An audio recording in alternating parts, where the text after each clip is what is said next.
7 जुलाई 2023 जनकपुरी लुधियाना। सुबह 7 बजे के करीब रोज़ की ही तरह दूध वाला इस मोहल्ले में दूध डिलीवरी करने आया था। 3-4 घरों में दूध डिलीवर करने के बाद वो चमनलाल के घर दूध डालने के लिए पहुंच जाता है। वो बेल बजाता है पर अंदर से कोई भी दरवाज़ा खोलने के लिए नहीं आता। वो कुछ देर और वहाँ इंतज़ार करता है पर घर में से कोई भी शख्स बाहर नहीं आता। ये देखकर उसे एक अजीब सी फीलिंग आती है क्योंकि ये लगातार आज तीसरा दिन था कि उस घर के लोगों ने बेल बजाने पर भी दरवाज़ा नहीं खोला था और पिछले 2 दिनों से वो उनका दूध भी पड़ोसियों के यहाँ छोड़कर आ रहा था। लेकिन आज 3 दिन होने के बाद भी जब दरवाज़ा नहीं खुलता तो वो भागते भागते उन्हीं पड़ोसियों के घर जाता है और उन्हें सारी बात बता देता है। साथ ही वो ये भी कहता है कि उसे तो कुछ गड़बड़ लग रही है। उसकी बात सुनकर उन पड़ोसियों को भी एहसास होने लगता है कि पिछले कुछ दिनों से उन्होंने भी उस घर के किसी भी सदस्य को नहीं देखा। इनफैक्ट जब वो दूध पहुंचाने भी उनके घर गए थे तब भी दरवाज़ा अंदर से बंद था और बेल बजाने पर भी किसी ने दरवाज़ा नहीं खोला। जबकि चमनलाल यहाँ अकेला नहीं रहता था, उसके साथ साथ उसकी 70 साल की पत्नी सुरिंदर कौर और उसकी 90 साल की माँ सुरजीत कौर भी रहती थी।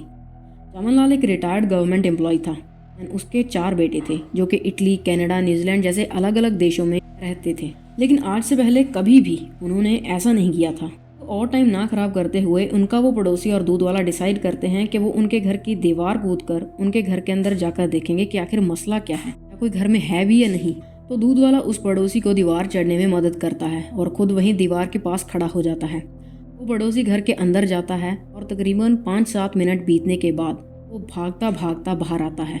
वो काफ़ी डरा हुआ लग रहा था और वो घबराते घबराते उस दूध वाले को कहता है, सब खत्म हो गया, कोई भी नहीं बचा, किसी ने पूरे परिवार का सफाया कर दिया।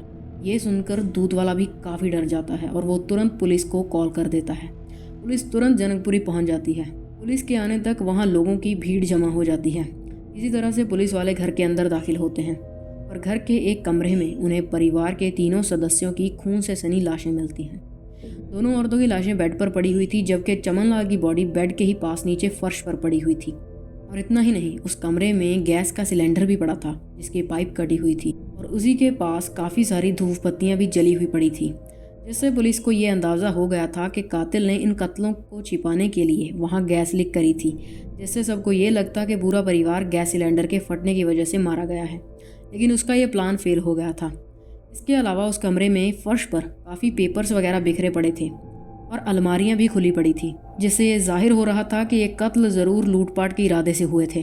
खैर, पुलिस तीनों डेड बॉडीज़ को उठाती है और पोस्टमार्टम के लिए भेज देती है और फिर पुलिस आस पड़ोस के रहने वाले लोगों से पूछताछ शुरू करती है कि क्या किसी ने यहाँ किसी अनजान आदमी को आते जाते देखा था या फिर इस परिवार की किसी के साथ कोई रंजिश या दुश्मनी जो इनके कत्ल की वजह बनी हो। लेकिन पड़ोसियों से पुलिस को ये पता चला कि चमनलाल का परिवार काफ़ी भला परिवार था, उनकी सबसे अच्छे से बनती थी और किसी के भी साथ कोई लड़ाई झगड़ा नहीं था और ऐसे परिवार की किसी से भला क्या ही दुश्मनी हो सकती थी। बहुत कोशिश के बाद भी पुलिस के हाथ कोई सुराग नहीं लगा जिससे वो कातिल तक पहुंच सके। उधर पोस्टमार्टम के बाद ये बात सामने आई कि तीनों की मौत सर पर किसी वजनी चीज़ से वार करने की वजह से हुई थी। लेकिन पुलिस को घर में से कोई भी वेपन नहीं मिला था जिस पर ब्लड लगा हुआ हो। तो इससे ये चीज़ तो क्लियर थी कि कातिल वो वेपन भी अपने साथ ही ले गया था जिससे उसने इन तीनों कत्लों को अंजाम दिया था। पुलिस अपनी इन्वेस्टिगेशन कर ही रही थी कि तभी उन्हें ये पता चलता है कि एक आदमी है जिसका बिहेवियर काफ़ी बदला बदला सा है और वो भी तब से जब से इन कत्लों का खुलासा हुआ है। पहली बार पुलिस के हाथ कोई सुराग लगा था तो पुलिस बिना देरी किए इस आदमी को उठा लेती है। ये आदमी चमनलाल का एक पड़ोसी ही था। इसका नाम था रॉबिन उर्फ मुन्ना और उम्र 42 साल, जो कि चमनलाल के घर के ठीक साथ वाले घर में अपनी पत्नी के साथ किराए पर रहता था। रॉबिन यूपी से काम की तलाश में यहाँ आया था और वो यहाँ ऑटो चलाने का काम करता था। उसे पुलिस स्टेशन लाने के बाद पुलिस उससे चमनलाल की फैमिली के मर्डर्स के बारे में सवाल जवाब करने लगती है और ये सवाल सुनकर वो काफ़ी नर्वस लग रहा था। पुलिस उससे एक के बाद एक सवाल पूछती जाती है और वो घबराते घबराते उनके जवाब दे रहा था और ऐसे ही करते करते वो अपनी ही बातों के जाल में फंस जाता है और लास्ट में जब उसको कोई और रास्ता नहीं दिखाई देता तो वो हार मानकर अपना पूरा जुर्म कबूल कर लेता है। वो एक्सेप्ट करता है कि उसी ने इन तीनों कत्लों को अंजाम दिया था। इसके बाद पुलिस उसे अपने साथ ले जाकर उसके घर की तलाशी लेती है। उसकी बताई हुई जगह से पुलिस को एक कैमरा, कुछ कैसेट्स, एक मोबाइल फ़ोन और एक ब्रीफकेस मिलता है जो कि रॉबिन ने चमनलाल के घर से चुराया था और इसके साथ ही उन्हें उसके घर से एक हथौड़ा भी मिलता है जिससे उसने उन तीनों कत्लों को अंजाम दिया था।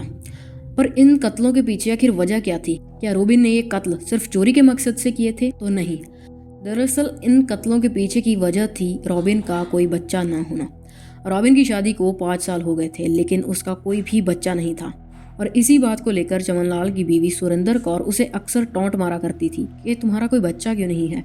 इतने साल हो गए तुम्हारी शादी को, अभी तक तुम लोगों ने कोई बच्चा क्यों नहीं किया? तुम लोग किसी अच्छे से डॉक्टर को क्यों नहीं दिखाते? अगर तुमसे नहीं हो रहा तो किसी और से करवा लो अपना बच्चा। और ये एक नहीं, कई बार हुआ था।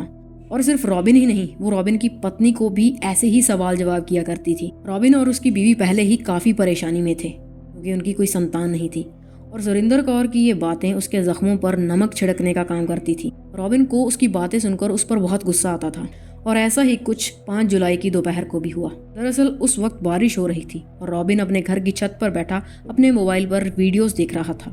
तभी सुरेंद्र कौर अपने घर की छत पर कपड़े लेने के लिए आती है, और वो रॉबिन को वहाँ बैठा हुआ देखकर ये कहती है कि तुम पूरा दिन यहाँ मोबाइल पर वीडियोस देखते रहते हो, इसीलिए तुम्हारे कोई बच्चा नहीं हो रहा। इतना कहकर वो अपने कपड़े लेकर वहाँ से चली जाती है। पर उसकी ये बात रॉबिन को बहुत ज़्यादा चुभ गई थी।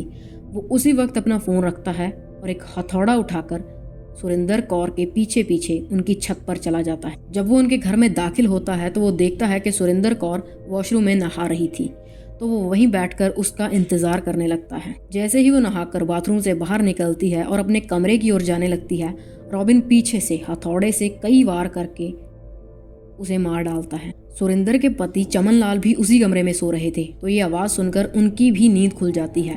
तो रॉबिन उन्हें भी ठीक उसी तरीके से मौत के घाट उतार देता है। ये आवाज़ सुनकर चमनलाल की बुजुर्ग माँ, जो कि साथ वाले ही कमरे में सो रही थी, वो भी जाग जाती हैं और वो भी अपने कमरे से बाहर निकलकर देखने के लिए आती हैं।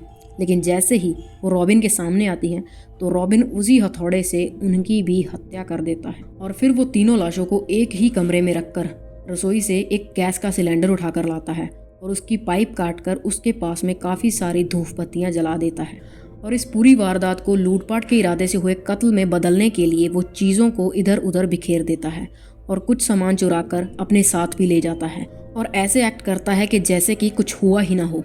और उसके द्वारा की गई इस हैवानियत का 3 दिनों तक किसी को कुछ पता ही नहीं चलता। So yeah, this was our today's case. If you find this video informative, please do check out our other videos as well, and you can also subscribe for more such content. फिर मिलेंगे।